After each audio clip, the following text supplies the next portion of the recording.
அண்மை செய்தி வெளியாக இருக்கிறது. நாடாளுமன்ற தாக்குதலுக்கு மூளையாக செயல்பட்டவருக்கு 7 நாள் போலீஸ் காவல் விதிக்கப்பட்டிருக்கிறது. அதை தற்போது நாம் அண்மை செய்தியாக பார்த்து கொண்டிருக்கிறோம். நாடாளுமன்றத்தில் பெரும் பரபரப்பை ஏற்படுத்திய புகைக்குண்டு தாக்குதல் ஏற்படுத்திய சம்பவத்தை தொடர்ந்து அதில் ஈடுபட்ட நபர்களுக்கு 7 நாள் போலீஸ் காவல் விசாரிக்க டெல்லி பாட்டியாலா நீதிமன்றம் அனுமதி வழங்கியிருப்பதை தற்போது நாம் அண்மை செய்தியாக பார்த்து கொண்டிருக்கிறோம். நாடாளுமன்ற தாக்குதலுக்கு மூளையாக செயல்பட்டவருக்கு 7 நாள் நீதிமன்ற காவலில் எடுத்து விசாரிக்க நீதிமன்றம் அனுமதி வழங்கியிருப்பதை தற்போது நாம் அண்மை செய்தியாக பார்த்து கொண்டிருக்கிறோம்.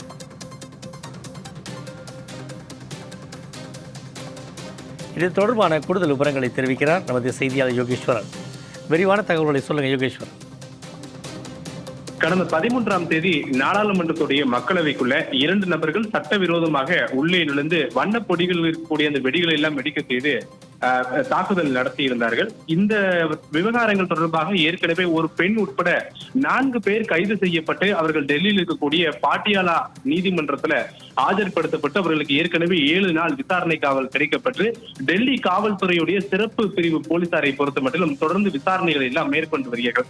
அவர்கள் கொடுத்த தகவலின் அடிப்படையில இந்த விவகாரத்துல மேலும் 2 நபர்களுக்கு தொடர்பு இருக்கிறது என்றும் இதுல லலித் ஜா என்பவரை பொறுத்த மட்டிலும் இந்த தாக்குதலுக்கு மூளையாக செயல்பட்டவர் என்பதை எல்லாம் டெல்லி காவல்துறையுடைய சிறப்பு பிரிவு கண்டறிந்திருந்தார்கள்.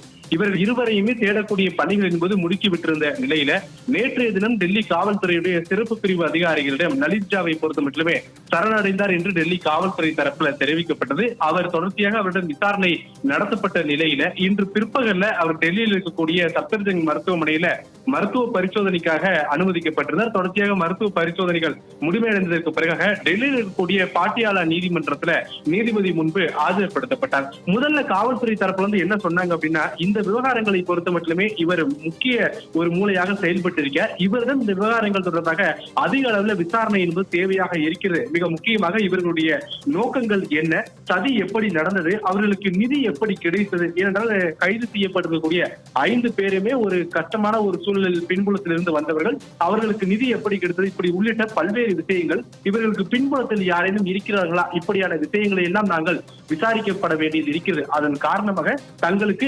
15 நாட்கள் விசாரணை காவல் வழங்கப்பட வேண்டும் என்று டெல்லி காவல்துறை தரப்பிலிருந்து ஆஜராகி இருந்த மூத்த வழக்கறிஞர்களை பொறுத்த மட்டுமே பாட்டியாலா நீதிமன்றத்தில் அவர் கோரிக்கை என்பதை முன்வைத்தார். ஆனால் நீதிபதிகளை பொறுத்த மட்டுமே முதற்கட்டமாக 1 வாரம், அதாவது 7 நாட்கள் விசாரணை காவல் என்பதை வழங்குகிறோம். ஏற்கனவே இந்த வழக்கில் குற்றம் சாட்டப்பட்டிருக்கக்கூடிய 4 பேருக்கு 7 நாட்கள் விசாரணை காவல் வழங்கப்பட்டிருக்கக்கூடிய நிலையில மூளையாக செயல்பட்ட லலித்ஜாவுக்கும் 7 நாட்கள் விசாரணை காவல் வழங்கப்படும் என்று நீதிபதி உத்தரவிட்டிருக்க. இதன் காரணமாக லலித்ஜாவும் தொடர்ச்சியாக டெல்லி காவல்துறையுடைய சிறப்பு பிரிவு அடுத்த 7 நாட்களுக்கு தங்களுடைய விசாரணைகள் எல்லாம் தொடங்க இருக்கிறார்கள். இதுல மற்றொரு குற்றவாளி தேடப்பட்டு வரக்கூடிய நிலையில இவரிடமிருந்து கிடைக்கப்படக்கூடிய பல்வேறு தகவலின் அடிப்படையில இந்த தாக்குதல் எதற்காக நடந்தது, இதற்குரிய பின்புலத்தில் யாரெல்லாம் இருக்கிறார்கள் என்ற விவரங்களை எல்லாம் அடுத்தடுத்து வரக்கூடிய நாட்களில் டெல்லி காவல்துறை தரப்பிலிருந்து அதிகாரப்பூர்வமாகவே வெளியிடப்படும் என்பதையெல்லாம் காவல்துறை தரப்பிலிருந்து அதிகாரிகள் சொல்லி இருக்கக்கூடிய நிலையில் தான் இந்த விவகாரத்தில் மூளையாக செயல்பட்ட லலித்ஜாவுக்கு 7 நாட்கள் விசாரணை காவல் வழங்கி டெல்லி பாட்டியாலா நீதிமன்றம் உத்தரவிட்டிருக்கிறது.